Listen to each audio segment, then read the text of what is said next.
Hello dear students, welcome to Kataria pharmacy. So students, हम study कर रहे थे B pharma second semester pathophysiology. तो पैथोफिजियोलॉजी की हमारी यूनिट 4 चल रही थी। यूनिट 4 में हम स्टडी कर रहे थे gastrointestinal systems and their disease के बारे में। तो आज का हमारा 4th डिजीज होने वाला है। इससे पहले 3 डिजीज के बारे में हम ऑलरेडी डिस्कस कर चुके हैं। अगर पीछे के लेक्चर्स आपने अटेंड नहीं किए हैं तो वीडियो के डिस्क्रिप्शन में जाइए, आपको कंप्लीट प्लेलिस्ट का लिंक मिल जाएगा, वहां जाके आप देख सकते हैं। तो आज के इस लेक्चर में हम बात करने वाले हैं एक most important disease of liver, hepatitis के बारे में। तो एक लीवर का ही इन्फेक्शन है, इन्फ्लामेशन हो जाता है बेसिकली हेपेटाइटिस के अंदर, लीवर के अंदर। तो इसके बारे में आज के इस लेक्चर में हम डिटेल स्टडी करने वाले हैं। सो स्टूडेंट्स, अगर आप चैनल पे न्यू हैं तो चैनल को सब्सक्राइब जरूर करें, और पहले से स्टडी कर रहे हैं तो आपको सब्सक्राइब करने की जरूरत नहीं है, आप अपने दोस्तों को शेयर कर दीजिए। तो स्टार्ट करते हैं। सबसे पहले हेपेटाइटिस क्या होता है? बेसिकली एक इन्फ्लामेटरी डिजीज है जो किसी वायरस, किसी बैक्टीरिया के कारण हमारे लीवर के अंदर कोज होता है। इसके अंदर क्या होता है, जो हमारा लीवर होता है वो इन्फ्लेम हो जाता है, मतलब उसके अंदर स्वेलिंग आ जाती है। अब स्वेलिंग से काफ़ी सिम्टम्स आपको देखने मिलेंगे, जो सब कुछ अब इस लेक्चर में देखने वाले हैं। तो hepatitis is inflammation of liver tissue, जो लीवर टिश्यू है उनके अंदर इन्फ्लामेशन होता है। बात करें कोजेज की, कैसे कोज होता है, क्यों कोज होता है। सबसे पहला कारण है वायरल इन्फेक्शन का। वायरल इन्फेक्शन में मतलब hepatitis A, B, C, D, E virus are common virus, मतलब कि जो टाइप होता है हेपेटाइटिस का, hepatitis A, B, C, D और ई, इनमें से कोई भी वायरस अगर अटैक करता है लीवर के ऊपर तो उसी टाइप का हेपेटाइटिस कोज होगा। ऑटो इम्यून कंडीशन, कभी कभी क्या हो जाता है कि जो हमारा इम्यून सिस्टम है वो अपने ही अगेंस्ट वर्क करने लग जाता है, मतलब कि जो आपका लीवर है उसके अगेंस्ट ही वर्क करेगा, तो उसको हम बोलेंगे autoimmune disorder. Immune system attack on liver cells. Toxic substance, जैसे कि अल्कोहल के कारण सबसे ज़्यादा फैटी लीवर या लीवर रिलेटेड प्रॉब्लम्स देखी जाती है। सर्टेन मेडिकेशन एंड केमिकल, इसके अलावा कुछ मेडिसिन हैं, केमिकल्स हैं जिनके थ्रू भी हेपेटाइटिस हो सकता है या अदर लीवर कंडीशंस हो सकती हैं।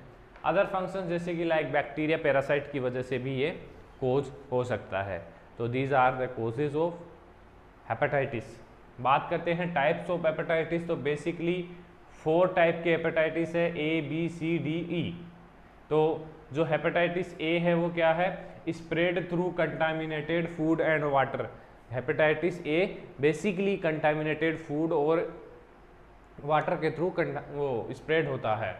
Hepatitis B transmit through body fluid, जैसे कि इंक्लूड ब्लड है, सीमन है, इसके थ्रू ट्रांसफर होता है। Hepatitis C usually spread through blood to blood contact, basically blood to blood contact, जैसे कि ब्लड ट्रांसफ्यूजन होता है उसके अंदर हेपेटाइटिस सी फैल सकता है।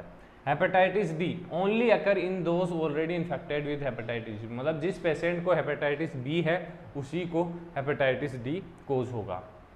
लास्ट है hepatitis E, spread through contaminated water in area with poor sanitation, मतलब ऐसे एरिया में ज़्यादा फैलेगा या जहाँ पे पुअर सैनिटेशन है और कंटामिनेटेड वाटर है, उसके थ्रू ये स्प्रेड होगा। तो these are the 4 types of hepatitis जो बेसिकली कोज होते हैं।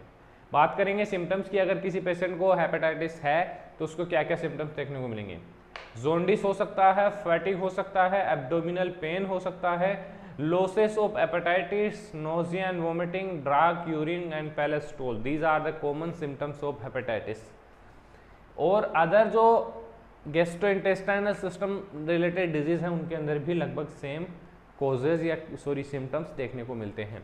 बात करते हैं डायग्नोसिस की, कैसे डायग्नोस करेंगे। सबसे पहले blood test to detect viral antibodies और जेनेटिक मटेरियल, मतलब कि जो भी वायरस है उसको चेक करने के लिए ब्लड टेस्ट किया जाएगा। Second, liver function test, LFT किया जाएगा to assess liver enzyme and bilirubin level. Bilirubin level को चेक किया जाएगा और लीवर के जो एंजाइम है उनका लेवल चेक किया जाएगा। उसके बाद इमेजिंग टेस्ट जैसे अल्ट्रासाउंड है, सीटी स्कैन है, में यूज टू इलेवेट जो लीवर की स्ट्रक्चर है, कंडीशन है, उसको चेक करने के लिए ये सब भी ये टेस्ट अल्ट्रासाउंड, सीटी स्कैन किए जाएंगे। तो these are the diagnostics test for the hepatitis या फिर लीवर डिजीज।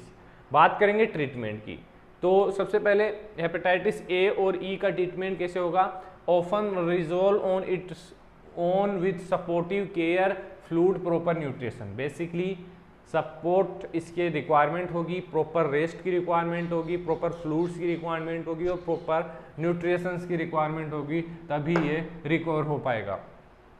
सेकेंड है हेपेटाइटिस बी एंड सी, ये एंटीवायरल मेडिकेशन में भी prescribe to manage suppress the virus. Basically hepatitis B and C के लिए एंटीवायरल मेडिकेशंस का यूज किया जाएगा। लास्ट है हेपेटाइटिस डी, इसमें क्या होगा? नो स्पेसिफिक एंटीवायरल ट्रीटमेंट, इसके अंदर स्पेसिफिक एंटीवायरल ट्रीटमेंट रिक्वायरमेंट नहीं होता है। Vaccination against hepatitis B is recommend, मतलब कि हेपेटाइटिस बी अगर ठीक हो गया तो हेपेटाइटिस डी होगा ही नहीं, तो हेपेटाइटिस बी की वैक्सीनेशन करवानी चाहिए।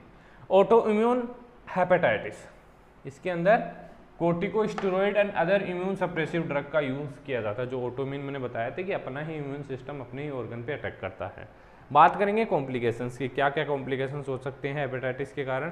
Chronic hepatitis can lead to liver cirrhosis, liver cirrhosis cause कर सकता है। स्केरिंग एंड लीवर फेलियर किसके कारण हो सकता है? हेपेटाइटिस के कारण। Hepatitis B and C infection increase the risk of liver cancer, अगर बी एंड सी इन्फेक्शन जो हेपेटाइटिस है वो इंक्रीज हो जाता है तो लीवर कैंसर को बढ़ावा देता है, मतलब कि जो रिस्क होते हैं लीवर कैंसर के उसको इंक्रीज करता है। हेल्प टू सेलुलर, जो कैंसर होता है लीवर के अंदर उसको बोलते हैं हेप्टोसेलुलर कार्सिनोमा। तो आई होप ये लेक्चर आपको समझ में आया होगा। अगर वीडियो अच्छी लगी तो वीडियो को लाइक ज़रूर करें और चैनल को सब्सक्राइब कर लीजिए। बनिए रहिए हमारे साथ, मिलते हैं नेक्स्ट वीडियो में।